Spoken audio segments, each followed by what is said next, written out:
Assalamualaikum warahmatullahi wabarakatuh. Selamat berjumpa lagi di channel Bakhtiar Taufik.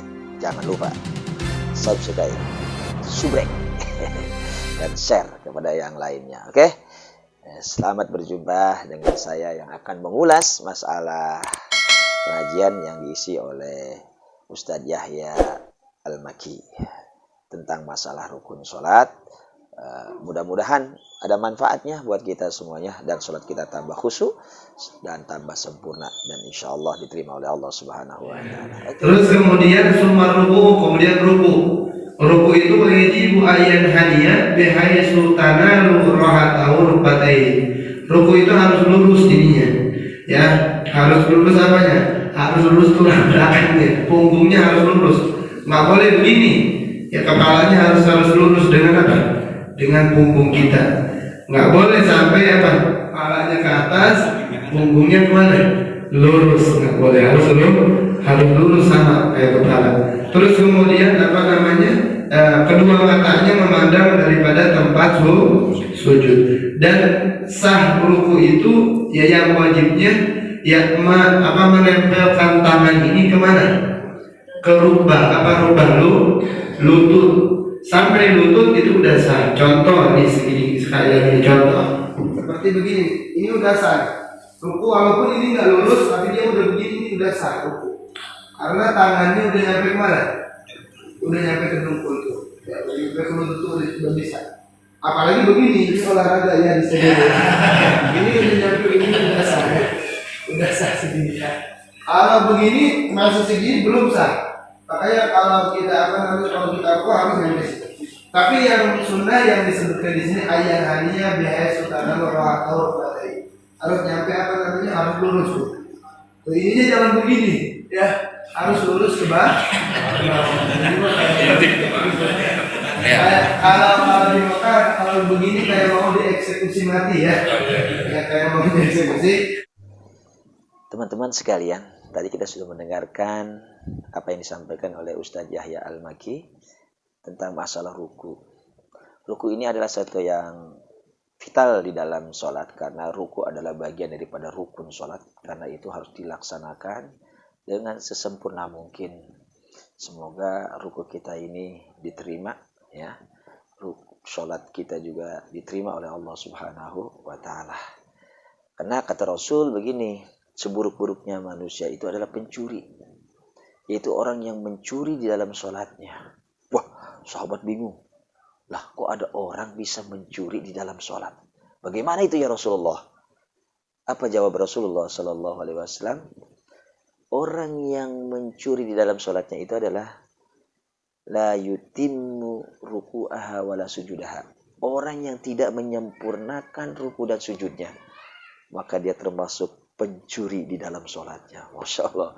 Kalau di dalam sholat saja dia mencuri, bagaimana di luar sholat? Kira-kira begitu. Hati-hati makanya kalau kita ruku, begitu ya, lakukanlah sesempurna mungkin. Punggung kita itu harus betul-betul lurus ya, betul-betul lurus begitu. Jangan sampai terlalu menunduk dan jangan sampai terlalu mendongak, begitu ya. Harus disempurnakan ruku kita lurus antara kepala dengan punggung kita begitu. Masya Allah ya. Oke, paham ya. Mudah-mudahan bisa diperbaiki rukunya yang kurang baik dan yang sudah baik dipertahankan. Semoga rukunya betul-betul sempurna. Karena kalau orang yang rukunya sempurna, ruku dan sujudnya sempurna, maka insya Allah sholatnya akan diterima oleh Allah Subhanahu wa Ta'ala. Oke, terima kasih. Kemudian setelah ruku dan di dalam ruku itu harus tumanina kemarin seukuran subhanallah. Jadi walaupun sebentar yang penting tumanina karena membaca subhanallahiyal azim wa bihamdi itu hukumnya sunnah bukan wajib. Diam aja seukuran subhanallah salat kita udah sah. Tetapi kan kita pengen ya mendapatkan daripada sunnah di dalam sholat. Hatta tasbuna Allah, sehingga dia diam anggota tubuhnya diam, nggak boleh gerak ya, harus diam. Nggak boleh yang namanya gerak kanan gerak kiri, nggak boleh, cuma olahraga ya. Kalau sholat itu harus diam, jangan sholat orang ada sholat begini. Biasanya ada begini sholat tiba-tiba dia begini. Ada yang Bapak-bapak, kalau itu banyak pikiran kali apa gimana sih? Jadi sudah di sini. Ada terus, dia belok ke sini. Kemudian gini lagi, itu jangan harus diam tuh. Ini sunnah, tangan kanan di atas, jangan begini, ya. Harus tangan kanan di atas tuh. Ini nggak boleh lah. Harus kita tuh diam. Hatta tasuna allahu, sehingga anggota tubuhnya diam, ya, nggak bergerak. Kemudian setelah itu summa i'tidal wa yatma'innu fihi wujuban, dan i'tidal juga wajib untuk tumanninah. Nah, kalau i'tidal deh, bapak-bapak perhatiin, ibu-ibu yang nggak bisa melihat, bapak-bapaknya. Kalau i'tidal itu namanya rukun qasir, ya rukun yang pendek. Nggak boleh i'tidal itu lama, nggak boleh.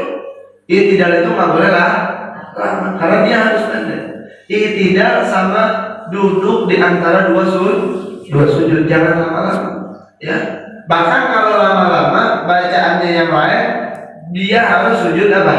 Nantinya sujud sahwi, karena dia rukunnya pendek, ya. Maka dia rukun pendek. Nah, rukun pendek itu nggak boleh dibaca i'tidalnya, ya.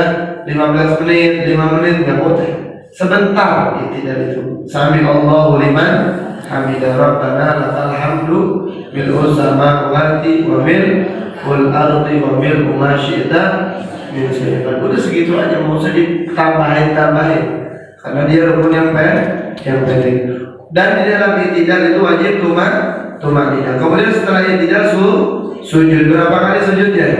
2 kali, ya. Sujud dua kali. Sujud marrataini. Wal julusu baina sajdatain, dan setelah sujud ada duduk di antara 2 sujud, dan harus tumanninah. Demikian apa yang telah disampaikan oleh Ustadz Yahya Al-Maki tentang masalah tumanninah di dalam ruku dan tumanninah di dalam sujud. Ini harus diperhatikan dengan baik, ya. Semoga kita bisa melaksanakan ruku dan sujud dengan baik sesuai dengan yang diajarkan oleh Rasulullah SAW.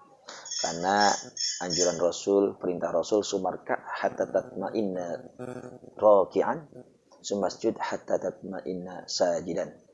Rukuklah sehingga kamu tenang dalam rukuknya, dan sujudlah sehingga kamu tenang di dalam sujud. Karena itu kita harus melaksanakan sujud dengan tumanninah, dengan tenang, dan kita harus melakukan ruku juga dengan tumanninah, dengan tenang. Oleh karena itu perlu diperhatikan, jangan terburu-buru dalam sholat, karena nanti bisa membatalkan ibadah sholat kita karena tidak ada tumanninah. Oleh karena itu, sekali lagi perhatikan tumanninah di dalam sholat kita supaya sholat kita benar-benar sempurna. Oke, demikian. Kemudian setelah itu tasyahudul awal dan tasawuf awal. Tapi itu tasawuf awal hukumnya sunnah. Tasawuf awal ini sebagian daripada sunnah abad, dan di depan ada sunnah abad ini. Kalau kita meninggalkan sunnah abad, maka dia harus sujud sahwi. Di antaranya kalau orang meninggalkan tasawuf awal, dia lupa tasawuf awal. Nah, ketika dia ingat, ya, sebelum dia salam, dia harus apa? Sujud sahwi. Berapa kali sujud sahwi? 2 kali. Sama seperti sujud biasa. Coba beda bacaannya, apa bacaannya? Subhana la yana wala yasu, ya. Subhana la yana wala yasu. 3 kali boleh, sekali boleh. Itu 2 kali, cuma sujudnya harus 2 kali. Setelah itu salam. Jadi jangan sujud sahwi begini, Pak. Belum baca tahiyat, harus baca tahiyat dulu. Kelarin tahiyat fil alamin innaka hamidum majid. Lalu tuh sujud sahwi. Setelah sujud sahwi 2 kali langsung apa? Salam. Jadi sebelum salam sujud sahwi dulu, seperti itu. Betul apa yang dikatakan oleh Ustadz Yahya Al-Maki, bahwa ketika kita lupa rakaat, jumlah rakaat gitu ya, atau lupa baca kunut, atau lupa tasyahud awal, maka kita dianjurkan untuk sujud sahwi, itu ya, untuk agar sholat kita menjadi lebih sempurna dengan kita sujud sahwi begitu.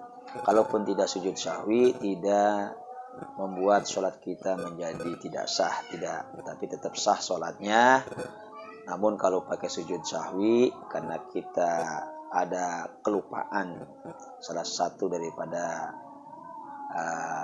hal-hal yang sunnah, terutama sunnah abad di dalam sholat, maka kita dianjurkan untuk sujud sahwi, yaitu 2 kali sujud sebelum kita mengucapkan salam setelah kita baca tahiyat.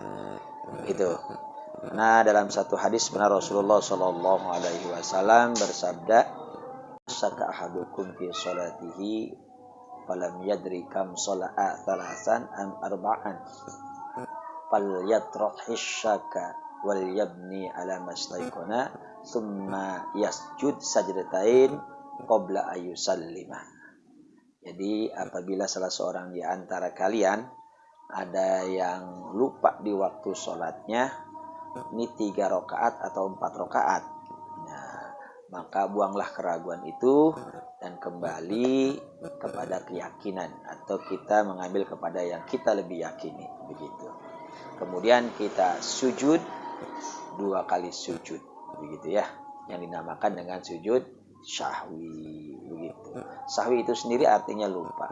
Jadi sujud sahwi ini adalah sujud untuk pengganti daripada apa yang kita lupa. Ya, nah, mudah-mudahan dengan sujud sahwi ini sholat kita menjadi lebih sempurna dan kita menghinakan yang namanya syaitan begitu. Jadi dengan sujud sahwi itu setan terhina begitu ya. Mudah-mudahan sholat kita diterima oleh Allah Subhanahu wa taala. Amin ya rabbal alamin. Terus kemudian wa tasawwudul akhir, dan wajib tasawwud akhir. Wal julusu fihi fardun, dan duduk di tasawwud akhir hukumnya wajib. Tasawwud akhir wajib. Tasawwud akhir itu sampai bacaannya fil alamin innaka hamidum majid. Itu yang sunnah. Kalau yang wajib sampai asyhadu an la ilaha illallah wa asyhadu anna muhammadar rasulullah. Itu sampai situ. Ya, Allahumma shalli ala sayyidina Muhammad. Sampai situ tuh. Kalau sampai situ boleh enggak salam? Boleh, tapi dia wajib harus sujud sahwi juga. Sampai mana yang bagusnya? Sampai Allahumma shalli ala sayyidina Muhammad wa ala ali sayyidina Muhammad. Assalamualaikum warahmatullahi wabarakatuh. Yang wajibnya sampai situ doang. Jadi kalau ada orang yang tahiyat akhir enggak baca sholawat bukan kepada Nabi Muhammad, kata Nabi Muhammad wajib, enggak baca sholawat kepada keluarga Nabi, maka dia harus sujud sahwi. Itu namanya sunnah akad.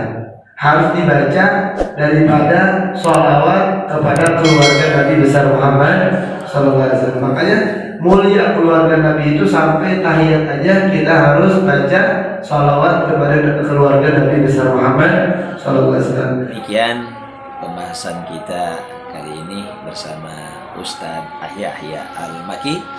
Mudah-mudahan walaupun sedikit ada manfaatnya buat kita semuanya. Ikuti terus pengajiannya. Mudah-mudahan memperoleh ilmu yang bermanfaat ya, dan bisa kita amalkan dalam ibadah kita kepada Allah Subhanahu wa taala. Amin ya rabbal alamin. Oke, terima kasih buat teman-teman yang sudah menonton video ini. Jangan lupa di-subscribe dan dibagikan kepada yang lainnya. Semoga bermanfaat. Terima kasih. Wassalamualaikum warahmatullahi wabarakatuh.